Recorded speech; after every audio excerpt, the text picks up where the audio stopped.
Banjir di wilayah Aceh Barat, Aceh tidak hanya merendam rumah warga, namun juga memutus akses warga. Ya, akibatnya ribuan warga yang mengungsi kekurangan bantuan.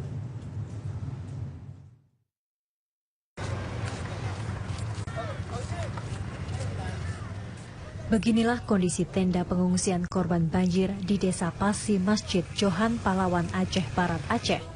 Sekitar 1.000 lebih warga terpaksa harus mengungsi karena rumah mereka terendam banjir. Warga mengaku hingga saat ini belum ada bantuan dari pemerintah setempat seperti makanan dan pakaian kering yang sangat dibutuhkan. Puluhan anak-anak korban banjir pun jatuh sakit. Terutama di bidang sembako lah, dari bidang sembako karena mumpung warga kan nggak bisa mencari ya. Jadi ekonomi macet, di bidang sembako memang sangat kurangan masih. Akibat banjir, sedikitnya 5 kecamatan masih terisolir, yakni Sungai Mas, Woyla Timur, Woyla Barat, Woyla Induk, dan Pantai Cermin. Dari Aceh Barat, Aceh, Khaidir Azhar, TV One mengabarkan.